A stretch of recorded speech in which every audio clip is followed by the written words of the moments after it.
मैं बात कर रहा था कि वेरिएबल्स, जो वैलिड वेरिएबल्स हैं वो किस तरीके से डिफाइन होते हैं। वैलिड का मतलब ये कि जो आप डिफाइन कर सकते हैं। अंडरस्कोर यूनिवर्सिटी लिखा हुआ है, आप अंडरस्कोर यूनिवर्सिटी ना लिखें, पूरा आप अंडरस्कोर यूनी लिख सकते हैं। टोकन अंडरस्कोर ए लिखा हुआ है, इस तरीके से भी डिफाइन कर सकते हैं आप। वेरिएबल var अंडरस्कोर 1 डिफाइन कर सकते हैं, कैपिटल लेटर्स में लिखे हुए आप इसको स्मॉल लेटर्स में भी लिख सकते हैं। वेरिएबल अंडरस्कोर 2 डिफाइन कर सकते हैं, राइट। अच्छा, किस तरीके से आप डिफाइन नहीं कर सकते, जो ऊपर बात की गई है वो ये बात की गई कि आप वेरिएबल्स को किस तरीके से डिफाइन कर सकते हैं। जो डिफाइन नहीं कर सकते उसमें आपके पास टू अंडरस्कोर वेरिएबल, यानी कि जो नंबर है वो कभी भी पहले नहीं आएगा। जब आप वेरिएबल को डिफाइन करने जाएंगे तो उसके लिए ज़रूरी है कि करेक्टर पहले हो।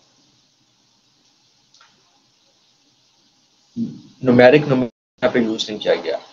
इसी तरीके से अगर आप नेक्स्ट एग्जांपल देखें तो उसके अंदर माइनस है, इसको भी आप यूज नहीं कर सकते। तो फॉर द बेस्ट प्रैक्टिस बेहतर यही है कि आप make it simple and short, make it easy. Variables में आप var यूज कर लें, ज़्यादा बेहतर है। या फिर आप कोई ऐसा वेरिएबल बना रहे हैं जो जिसके अंदर आपकी कोई कैलकुलेशन आ रही है या कोई वैल्यू डिफाइन हो रही है या कांस्टेंट है, तो आप उस हिसाब से भी कर सकते हैं। सही है। या आपकी किस तरीके कौन से वेरिएबल्स होते हैं यहाँ पे बात की गई है। अच्छा, इसके अलावा और कौन से वेरिएबल्स हम डिफाइन नहीं कर सकते, वो उनमें ये है वेरिएबल var1 var2, इस तरीके से भी आप डिफाइन नहीं कर सकते। var underscore a exclamation symbol है। अच्छा, इसको हम क्यों नहीं यूज कर सकते एक्सक्लेमेशन सिंबल को? उसकी वजह ये है कि ये जो कैरेक्टर्स हैं, एक्सक्लेमेशन सिंबल है या स्टैरिक है या डैश है या की कुछ स्पेशल मीनिंग्स हैं शेल के अंदर। शेल में इनकी कुछ स्पेशल मीनिंग्स हैं, तो आप इसको इस तरीके से डिफाइन नहीं कर सकते। कोड लिखने के लिए हम कहाँ जाते हैं? एडिटर पे, जो कि एडिटर है हमारा gedit। सॉरी,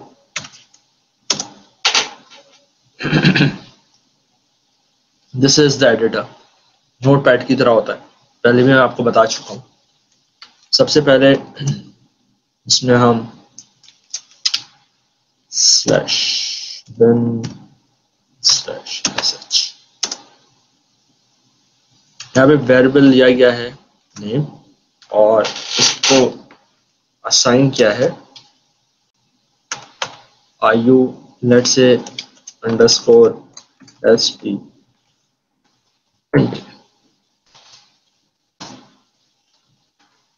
जब भी प्रिंट करवाने जाएंगे इको डॉलर सिंबल का हम यूज करेंगे, और होगा क्या कि जो इस वेरिएबल में जो वैल्यू रखी गई है, इस वेरिएबल में जो भी वैल्यू रखी हुई है वो आउटपुट पे शो हो जाएगी। अच्छा, डॉलर सिंबल बेसिकली क्या होता है कि वो आर्गुमेंट को पास करता है शेल प्रोग्राम के अंदर। सही है, तो इसको हम यूज कर रहे होते हैं डॉलर सिंबल। जो भी आपने लास्ट कमांड दी हुई होती है वो इसको एज इट इज जो है वो प्रिंट कर रहा होता है। तो लेट मी ओके, सो इसको मैं सेव करूंगा। लेट से पे ही चला जाता हूँ। आयु कर देता हूँ मैं इसको,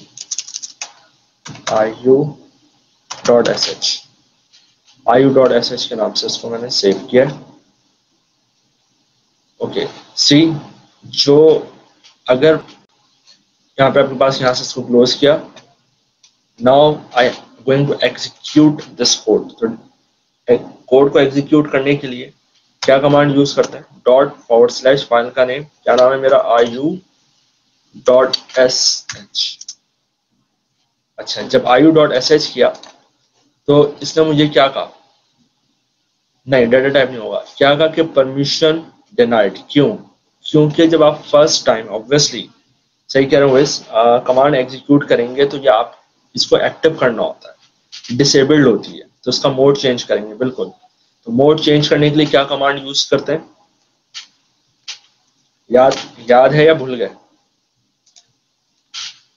chmod प्लस एक्स, फाइल का नाम क्या, iu.sh। इसको मेक श्योर करने के लिए हम क्या करते हैं, चेक कर लेते हैं। तो जब हमने चेक किया तो आपके पास इनेबल हुई भी फाइल नजर आ गई, दैट्स iu.sh। सही है। अब दोबारा यहाँ पे कमांड चलाएंगे iu.sh। क्या आ गया, क्या मैंने प्रिंट करवाया, iu स्टूडेंट। वो कहाँ क्या हो रहा है, शोइंग द आउटपुट ओवर है। रीड ओनली वेरिएबल क्या करता है, रीड ओनली वेरिएबल करता ये है कि एक दफा जो आपने वेरिएबल में वैल्यू को असाइन कर दी, उसके बाद आपने रीड ओनली वेरिएबल किया तो वो उस वेरिएबल को रीड कर लेगा। अगर आपने नेक्स्ट लाइन में दोबारा कोई इस वेरिएबल के अंदर कोई नई वैल्यू असाइन की तो वो सिर्फ और सिर्फ it gives you an error. अगर आप उसके अंदर कोई नई वैल्यू असाइन करने की कोशिश करेंगे तो sometimes it will gives you the error. यहाँ पे रीड ओनली वेरिएबल क्या कर रहा होता है, सिर्फ वेरिएबल को रीड कर रहा होता है, वैल्यू को रीड नहीं कर रहा होता।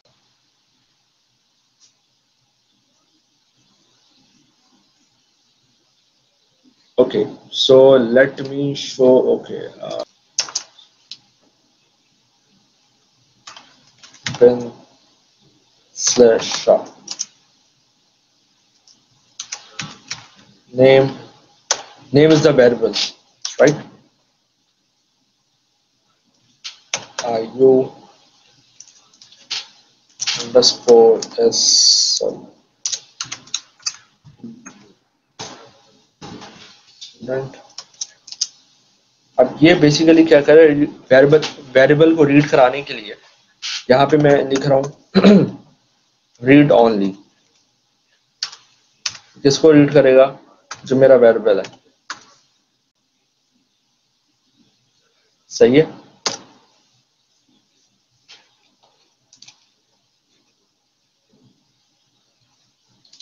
तो ये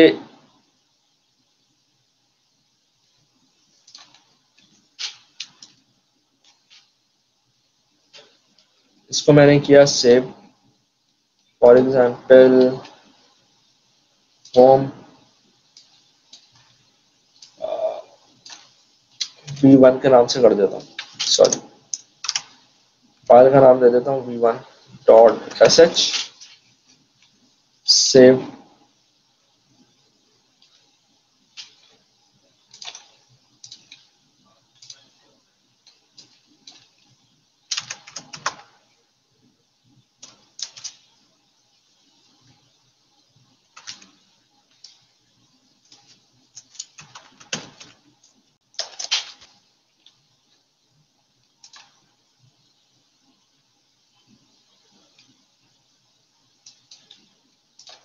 close.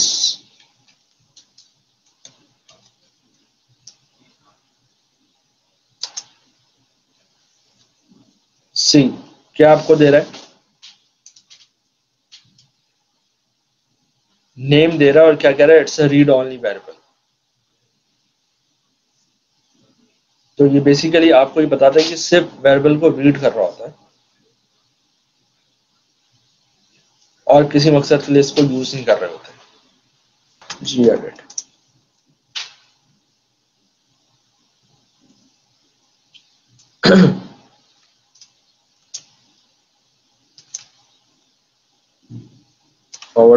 /bin / star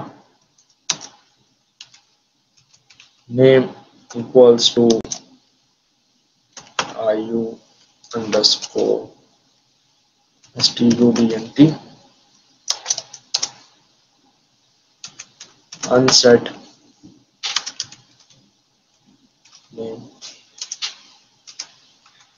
echo dollar symbol, जो भी वेरिएबल का नाम है। बेसिकली क्या होगा, इस वेरिएबल में जो वैल्यू रखी हुई है वो रहेगी। इसको करता हूं मैं सेव, होम पे, और यहाँ पे मैं दे देता हूँ let's say, sorry and dot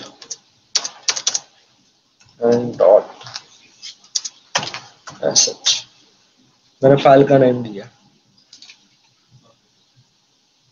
right. ये यहाँ से किया क्लोज,